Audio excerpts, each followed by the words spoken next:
Welcome to Reading the Green, our golf and fantasy sports show. My name is Mike with Kyle and Jordan on Tuesday, May 28th.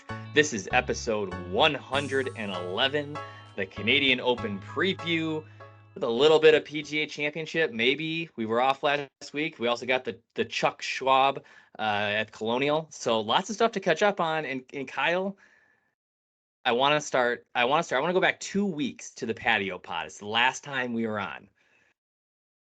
2 weeks ago, we sat at the patio, beautiful evening. I was telling you about the tailor-made fitting that I had just gone through.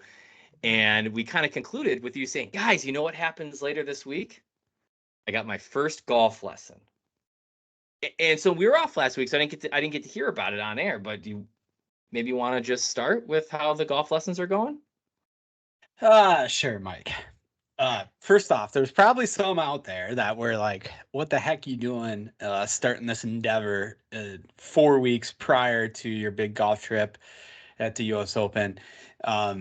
Those people, I will now admit, are fully right because I don't know. I mean, in general, I understand the direction given and to back all the way up. So I go into this and say, hey, ideally, I would like to have a couple swing thoughts or tweets or tweaks or something along that lines that can help me get back on track if I'm getting completely sideways in my round within my current swing was the hope, right?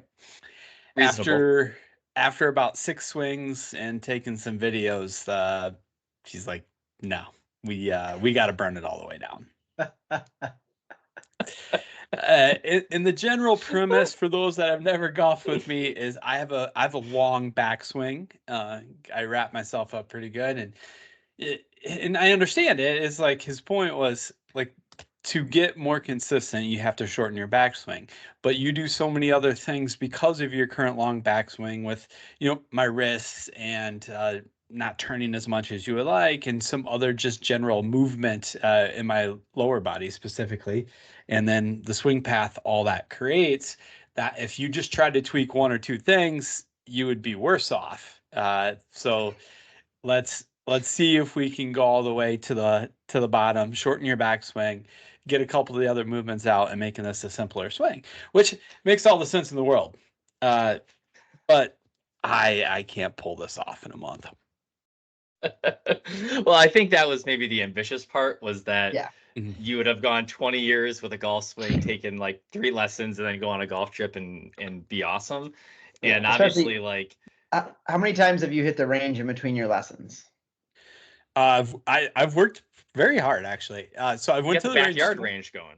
Yeah, backyard range about every day that I've been here. So outside of a 3-day work trip, and then I've been to a physical range 3 times. And then, so you put in some work. I put in some work.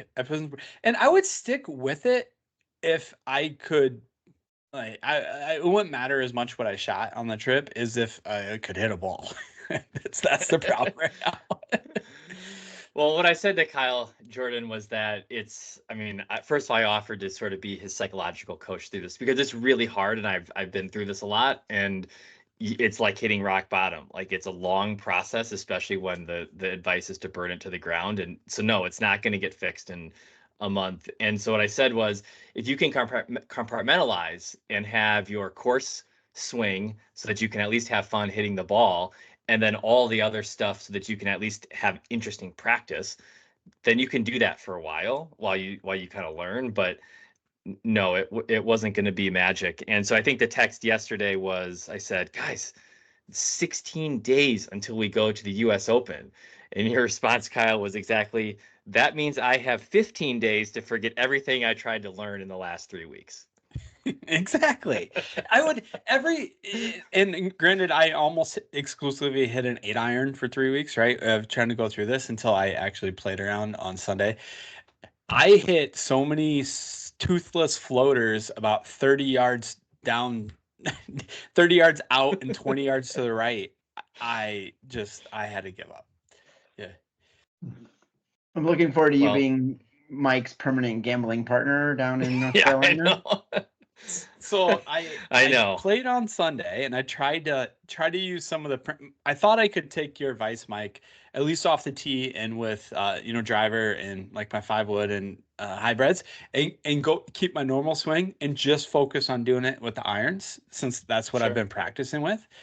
I thought I could maybe pull that off after 3 holes. It was very apparent I couldn't pull that off. But I was actually pretty happy with how I scored in the round, all Okay. things considered, because I started like Snowman 7, I think. And then, I mean, almost played bogey golf the rest of the way. So, Well, I'm looking forward. I mean, the countdown's on. I'm looking forward to it. So we're all gonna be trying to get our games in shape. I think I'm gonna play maybe 9 holes later this week, and then I got 18 at Mystic on the 9th. So I don't know. I'm playing more golf than I thought I would play before the first round on the 12th.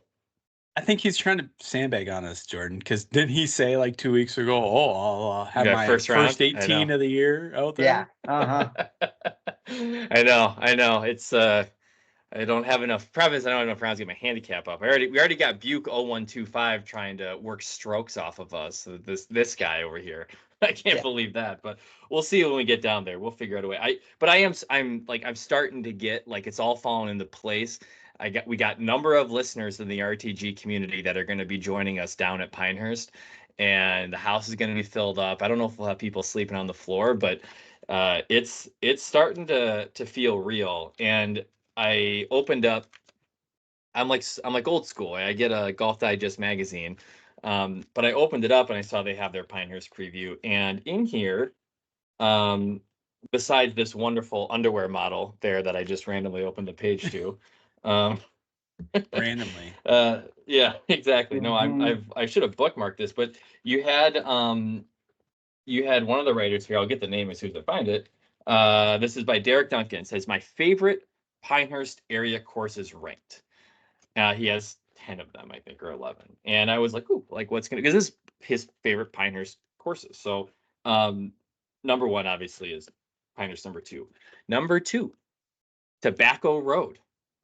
He says it's not necessarily the clear second best course in the area, but it is absolutely the course you have to play. And so I think you Awesome. guys should be excited that Tobacco Road is number 2 on his list. The new Pinehurst number 10 is third. Number 4, Mid Pines. Mid Pines, designed by Donna Ross in 1921, redesigned by Kyle Franz in 2013, expanding greens and restoring the perimeter sandscapes that enhanced one of Pinehurst's most refined golf presentations. Number 5 is Pinehurst number 4, followed by Pinehurst number 3, Pine Needles 7th, the par 3 course at Pinehurst, the Cradle 8th. Number 9 on his list is Pinehurst number 8, and then number 10 is Southern Pines. So all of our rounds in the Southern Pines Pinehurst area were on his top 10 list. So I think you guys should be pumped. What are the rules for getting on the Cradle? Well, like, could we play Like it if, while we're if down like there? Thursday night after we're done, we go to the Mhm. golf and hang out, and then is it? Yeah. Yeah, it's literally on the golf. It's like next to the driving range. So I'm going to assume that we're It's not closed. playing the cradle during the event. Um, but it's yeah, it's a cool kind of, you guys have all played those. I find it to be, I'm trying to think if it's similar to the Sand Valley one, probably similar in length to Sand Valley. Most of the holes are between like 50 and 100 yards. I think the longest shot I hit there is gap wedge, maybe it's like 120 maybe. Some of them are a little longer. I didn't play it out at Bandon, the preserve. Um, some of these deals have some longer holes, but I think Jackson Von Paris shot what did he shoot there? 9 under, 10 under, something like that. This is the course record. Um, but yeah, I'm really excited. I think we're going to have a lot in the next couple of episodes leading up to the trip. And obviously for those that listen, and then we'll be out on Twitter, but anyone that wants to like, meet up on Thursday or exchange stories or whatever, like, I don't know. I'm up for anything that weekend. Can't wait. Can't wait. Just got to make sure I can hit the ball at all. All right, Mike Kyle. will be there to give you swing tips. No, I do no swing tips. I'm mental game only. I do no swing tips. I'm gonna run through beer really quick. Kyle, you sounded like you were abstaining. I have a hop water. Lagunitas Okay, you hop had a beer hop water. refresher. Okay. Yeah, holiday weekend. I just one little reset. Yeah. Yes, I don't have one either. Man, guys. Yeah, it was a lot of consumption. I have a Keeping Secrets. This is a New England IPA from Barrel Theory, Citra T90, Motueka Cryo, and HBC 586. Motueka is a New Zealand hop. I guess it's similar to Nelson. So Kyle, you're probably not a fan of this kind of grapey, winey beer, but I already had a glass of wine tonight, so figured I might as well have a Keeping Secrets. Did you pick that up at the store, or was that a brewery purchase? This was at France 44, my local stop. I spent a lot of money there on Friday, and we got through most of it just with all the people that were over and throughout the weekend. So, yeah, but it's pretty good for what it is. All right, tournament recap. Kind of quickly go through the Charles Schwab at Colonial. I'll start by saying we'll take a moment here to obviously like the A topic, frankly, for the season. Obviously, Grayson Murray passing away this weekend.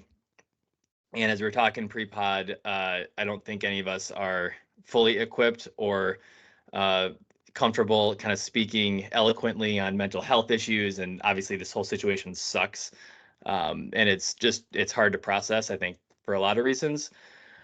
You have a ripple effect that's even today. News came out that Lexi Thompson, citing some of the stuff that happened last week, that she's retiring from professional golf at the end of the year, really just to get away from this life. And I don't have any more to say on it.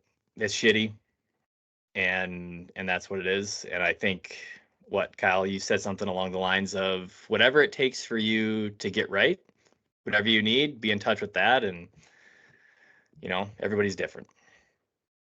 Always feel free to call somebody, reach out, some way, shape, or form. Yeah. Yep.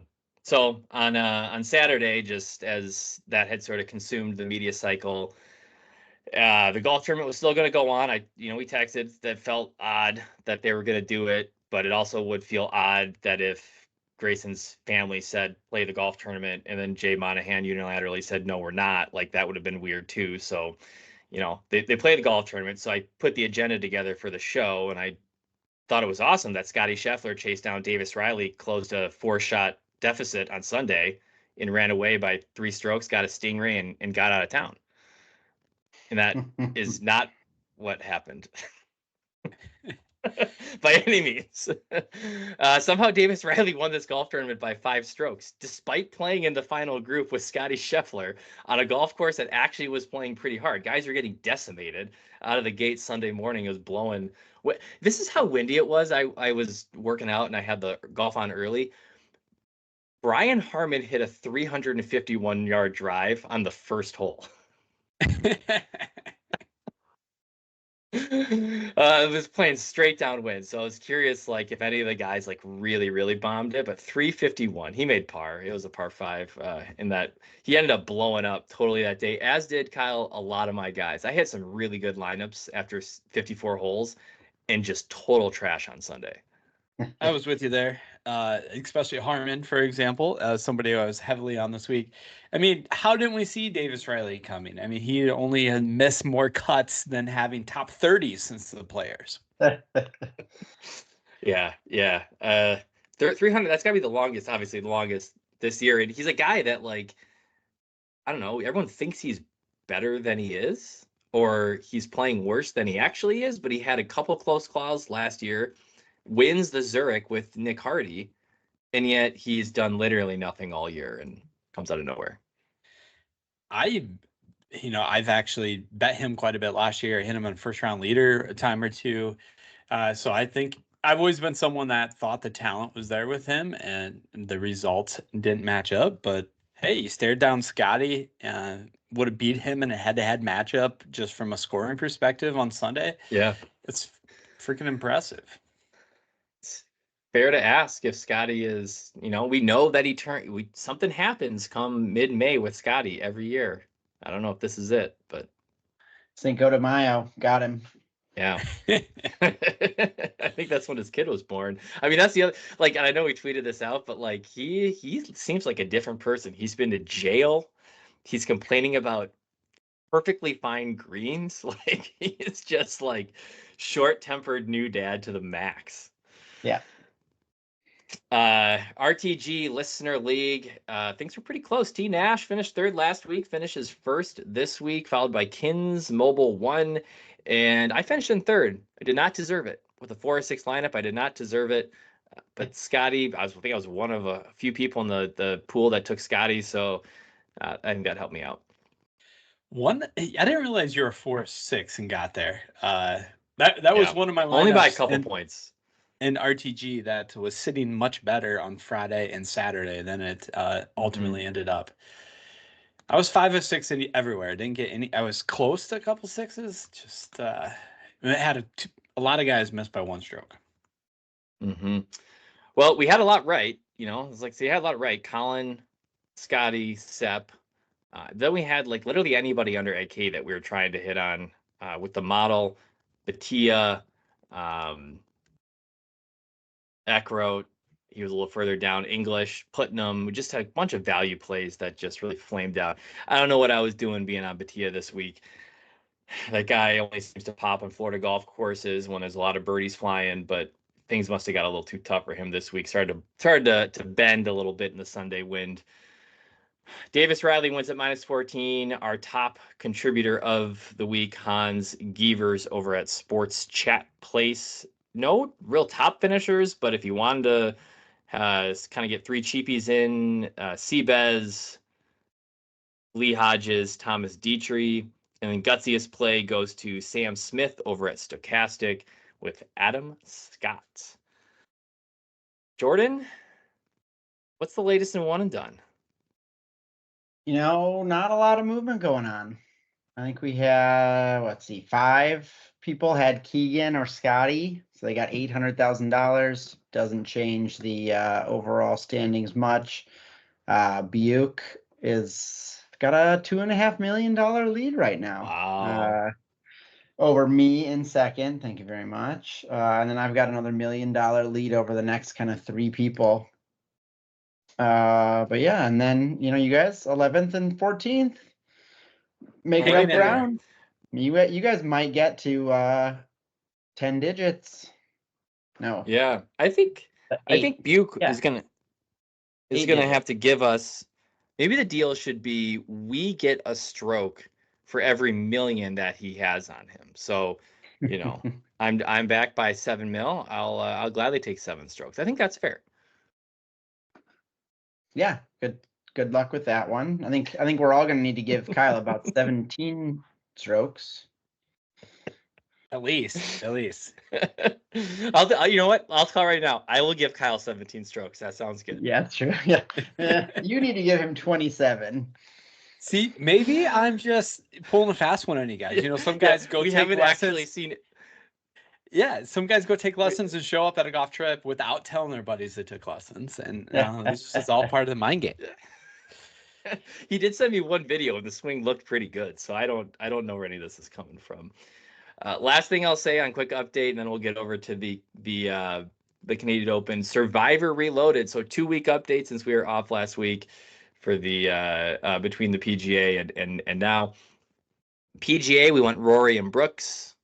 No sweat there. Both of those guys played pretty well on Thursday, although Brooks didn't really show up through the weekend. And then went Harman and Colin. Again, 2 guys that got out to a hot start on Thursday. So really, it was no sweat on Friday. So this week is going to be fun, Kyle. We got a few names that we're going to have to work through. We'll get to that in the next segment.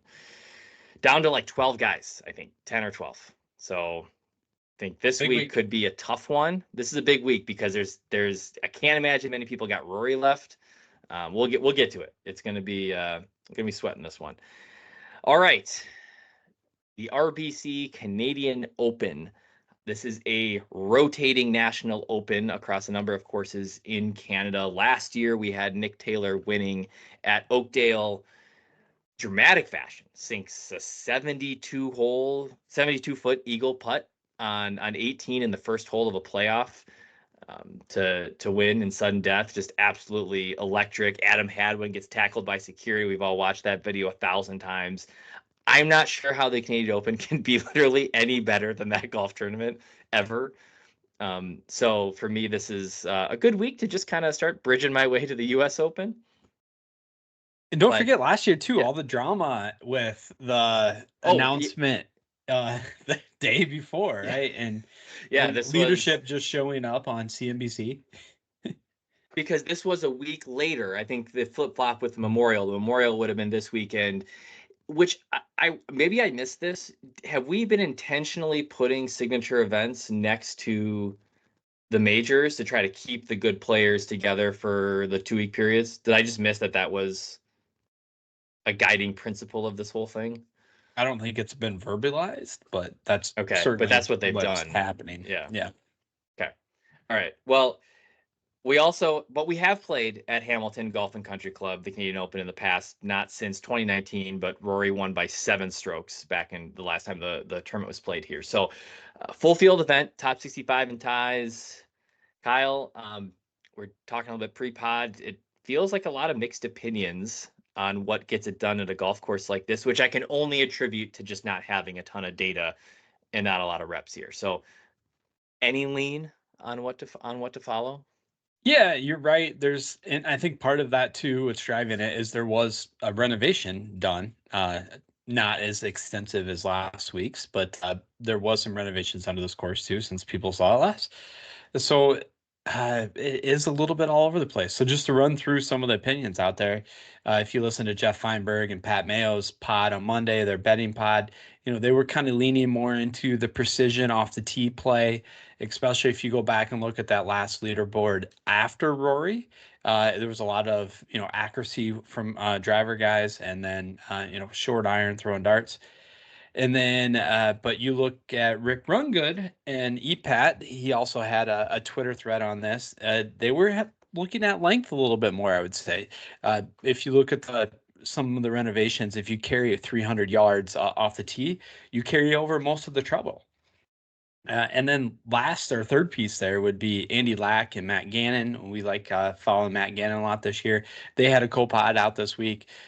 They were more focused on the fairways, wedges, short irons, and kind of think it's going to be more of a putting contest. So looking at guys that can get streaky with the putters and some good putting form maybe coming into it. So you take all that and then package it with they canceled all the practice rounds today because it was rainy, and the Canadian Open the last couple of years has let the rough go quite a bit. We saw that last year too. Mm-hmm. So wet, thick rough, maybe some guys even going less than driver to make sure they stay, and out of that thicker rough. So I kind of am leaning that over the distance and length play. Okay. Well, maybe what we start with is knowing all of that. I feel like in knowing that we want to stick with studs for the Survivor League, and we got to get 2 of them. I got 4 guys, 4.5 guys that I think would be in play this week. We got to pick 2. Fleetwood, certainly highly accurate, some decent distance, highly accurate. Played very well here, finished second, obviously, last year at Oakdale, different golf course, did not play at Hamilton. Sahith, Cam Young, Corey Connors, and I think Sam Burns is probably too risky of a play for me in Survivor, and ain't no way I'm going back to the Sam Burns well when he's the one that St. Jordan in the original Survivor. Just can't do it. You got it. You get it. You get it. He's good. He's good.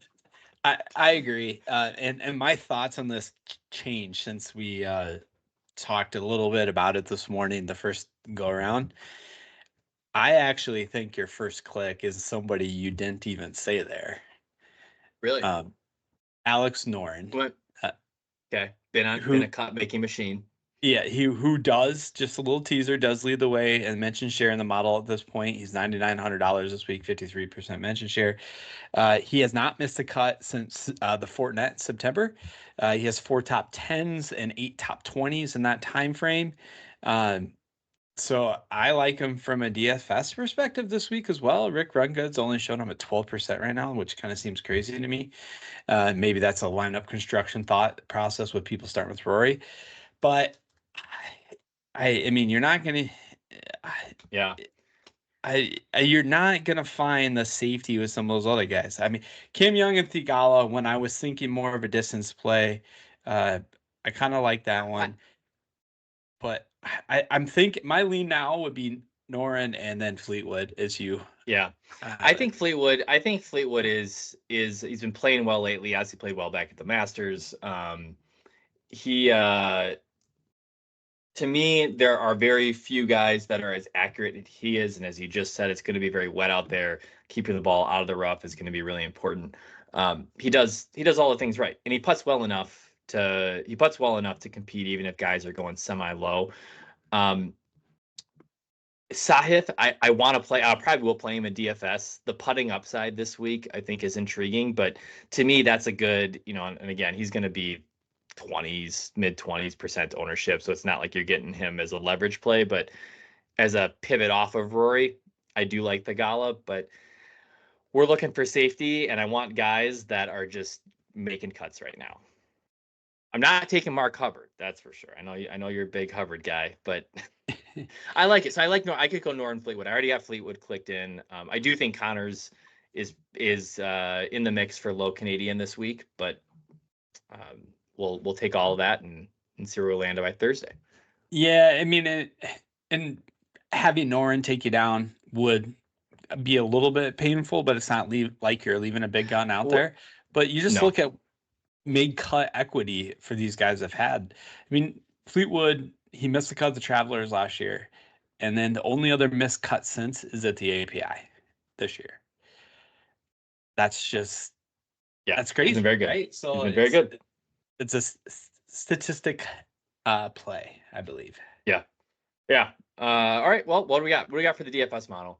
What So are we already follows saying? Yeah, we highlighted Noren leading the way, 53% mention share so far. Right behind him, Rory, 46% mention share. MPI loves Rory so far. Says he's a perfect play. So I think a lot of people would probably end up starting there this week. And then we have some values coming in behind him. Mac Meisner, who I can't wait to hear Jordan's thoughts on at $6,500 and 40% mention share. Also 40%, we have Tom Kim. He's $8,600 this week. And then the last two 33% before kind of go shotgun approach, scattering all over the place after that is Aaron Rye and Corey Connors, 8,900 and 9,500 respectively. So yeah, Jordan, what do you think about Mac Meisner? Frantically Googling him.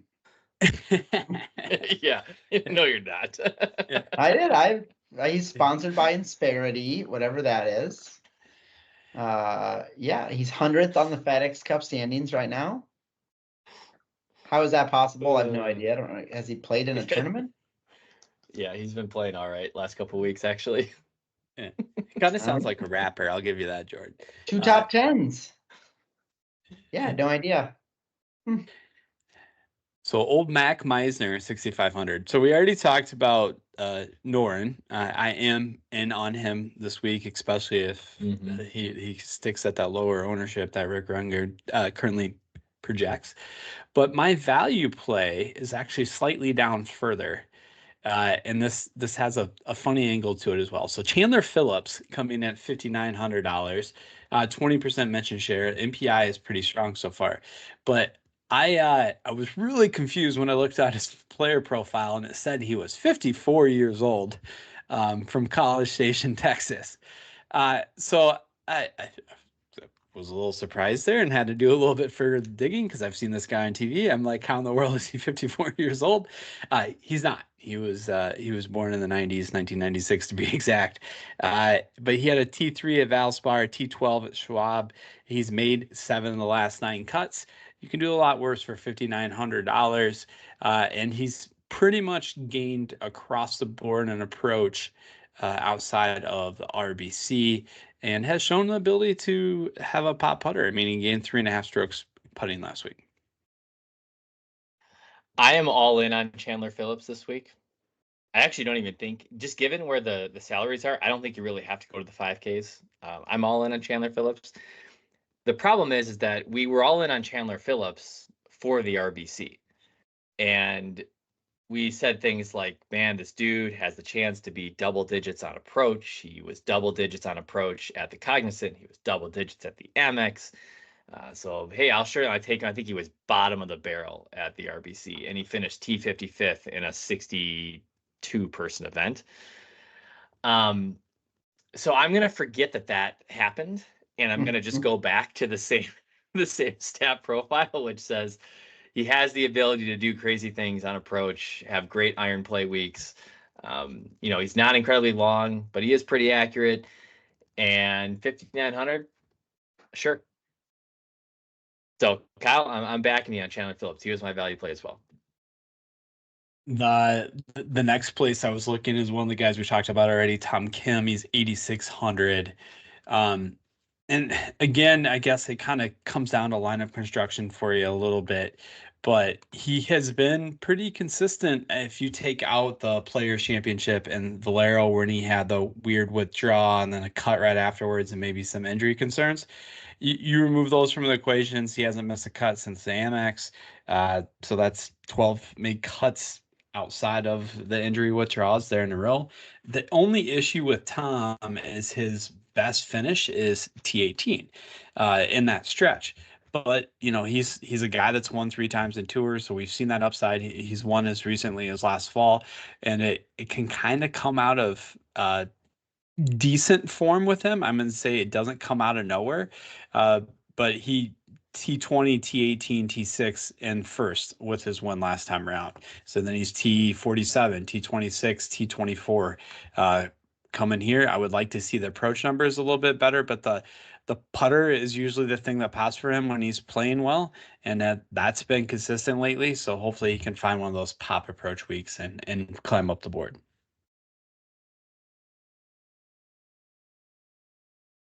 Well, do we even need to discuss Rory? I haven't actually think it's decided it's yet. A trap. It's yeah. I mean, he's got to be an absolute lock in cash games. Like I think it's a miss to have him at 12-1. What are we doing? Why is he not? If we're going to do a 5K range, why is Rory, given how well he's played, why is he not 13,100? I agree from a salary perspective. You don't even have to make a decision. You don't have to make a decision. You can very easily in this event play Rory and another 10K player and still have a lineup you like. So I think that was a miss. I agree with the pricing. I think he's way cheaper than he should be in this field. I think it just really comes down to if there's you guys in the 5s and 6s you like, or if you want to try to get in. The fun thing, even with Rory at 12-1, you don't have to get that crazy. To your point, down low. If you don't want to go, if you want your second guy in a low 9 or an 8, you have a lot of options on what your third and fourth guys still look like. Do you know what Rory's record in the Canadian Open is, as since it's been a PGA Tour sanctioned event? He has at least 2 wins, right? win, 9th. In 3 different golf courses. Like, it doesn't really matter. I think this, for whatever it is, I don't know if it's the point in the schedule. This is where his game starts heating up. He gets the U.S. Open. He gets to the Open Championship, but he likes the cooler weather. Yeah, he's played unbelievably well in Canada. So I don't know. I'll take Rory at 50% ownership. Sure, I think he's going to be top 3. You're selling me on him. And as we were going through this exercise, I wanted to see what a build would look like, and I just got hung up on one part of the pricing this week that just is funky to me. So you have Sam Burns at 9,400, you have Maverick McNeely at 92, Adam Scott 9,000, you have Aaron Rye at 8,900. Then you have like Mitchell and Tom Kim beneath. Aaron Rye and Maverick McNeely just really stuck out to me at those price points. Being a lot more expensive than I would have thought. I was going to ask the same thing on Mav, and I know that we have him currently charting above 90 on the power index, but at 9,200, and I know he can be long and accurate. This is not a Mav 9,200 golf tournament, right? I mean, unless you think he's going to be that guy that, gains a ton with the putter, which he's showing he can do. But it hasn't. One of the pods was actually talking about this today, is his good results lately haven't been the Maverick McNeely you would expect driving his good results. So how much faith does that give you? It's repeatable. He was T17 last week and lost with a putter. That's not the Maverick McNeely we expect. We expect Mexico Open when he's T13 and gained 4.26 with a putter, but lost slightly on approach. So, hey, his approach numbers look good, but the thing that's more consistent usually with his game has not been there. I mean, he's only gained in one of the last 4 events with the putter. I mentioned Sahith earlier as being another maybe pivot off of Rory, or if you want to get nuts, you want to go Sahith, Rory, and then do some funky stuff at the bottom. But Sahith has gained 5 events this year. He's gained 5+ strokes putting. If you want a guy that can just go nuts on the green, we know he's a putting specialist, but he's plenty long. I know we often think he can get sideways off the tee. This golf course isn't going to punish you if you get sideways off the tee. We talk about it being kind of parkland, but a lot of the trees are kind of older and thinned out, and they've taken some out. So you really have looked at the greens if you get offline off the tee. He's having a great year, tons of top 10 finishes.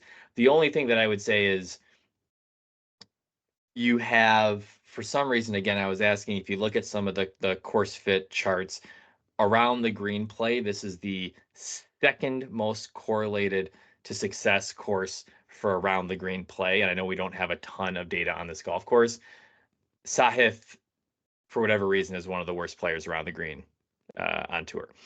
So even though I'm thinking of highlights from him at the PGA Championship, chipping stuff in all the time, that would be the only thing that would worry me on him. But I'll mix in Sahith just because of the ability. If he goes 5, 6, 7, 8 strokes gained putting, that's enough to have a really nice finish. Anyone else? What about our bottom of the barrel mentioned power index guys?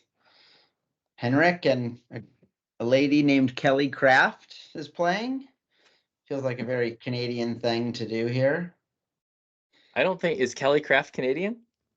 No, went to SMU. I had to look him up.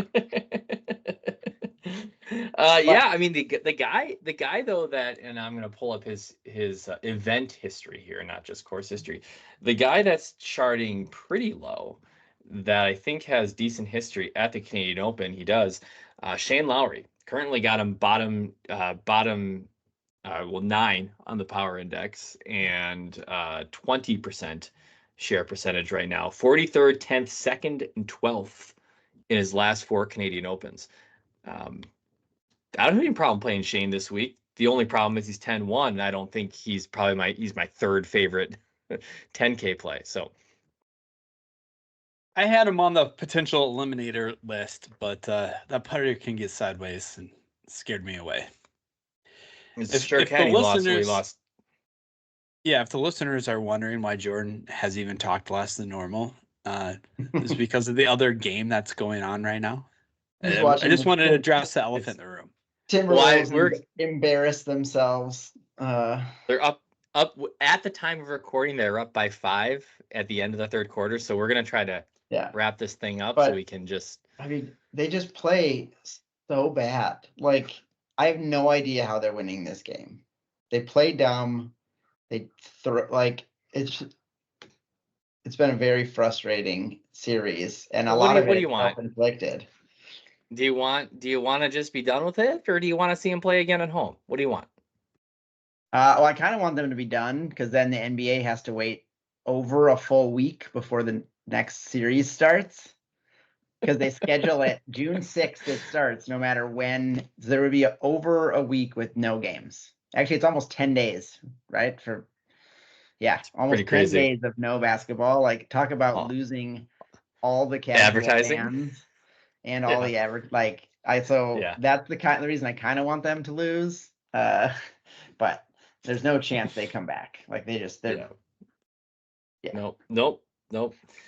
All right. Well, we got a handful of plays out there: studs, cheap ones, DFS locks, DFS leverage, all the good stuff. But let's do the name game. Last week, because the show was abruptly canceled, we had to do the offline name game, and I don't know. I mean, you guys, I said pick a team out of 4, and so you weren't looking at it. We would have looked at it, so I don't think you would have done this, but you gave the listeners Doug Gim, Pearson Cootie, and Scotty Scheffler. Is that how you pronounce his name? Pearson? Isn't it? It's Pierce's son, right? Isn't it? There's like an extra set of vowels in there. And I mean, I do think they went straight like Nordic and just said like whatever Pierce and then son, but I don't think it's Pierce's son. I think it's Pearson. Even Kyle knows that. It's Pierce. Pierce's son? No. These people. Gosh. These people. Gosh. These Texans. Yeah. Well, we had so the gang of Scheffler, Kim, and Cootie out of nowhere. We got cleaned up pretty good. 100 points. 100-point win by the listeners. Embarrassing. That should have been a DFS lineup, Mike. There's your start. I know. Right there. I know.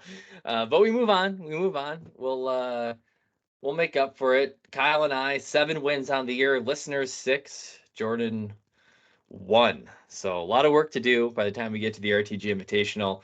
But here we go. 6 strokes on both of you guys, right? Yeah. And 5 on Buke, since he's a listener. I think we'll figure some way to make it fair.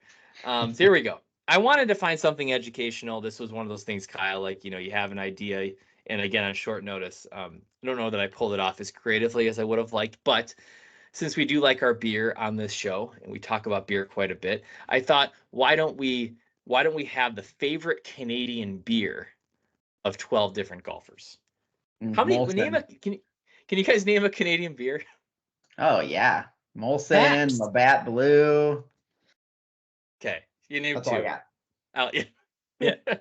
Steam Whistle. Yeah, Steam Whistle's right downtown Toronto, isn't it? Okay. Well, I guess I've been to Canada as a small child, but I'm gonna go through a couple here. I don't know what all these mean, and I wish I would have had more creative associations to the players, but here we go. Team 1. These are the top 12-ish players on the salaries. So I'm just going to go kind of all studs, basically.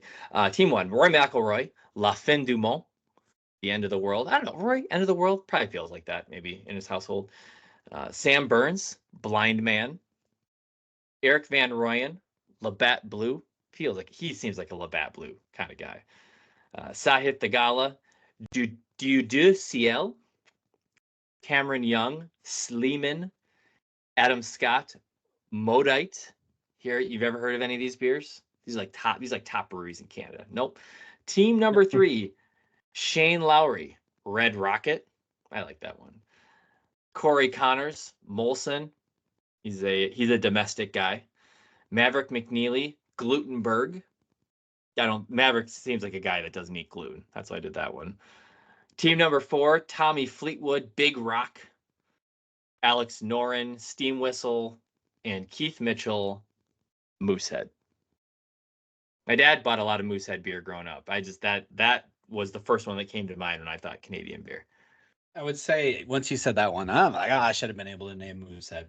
I like the concept of the studs here. That's a little different than we usually go. It's a tough decision. Yeah, all salaries between 28.5 and 29.5. So we don't usually get up that high, but let's have some fun with it. So let's start with Jordan.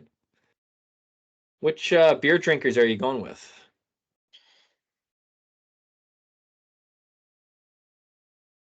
I'm going with Rory and my guy Sam Burns. You're gonna regret not picking him this week.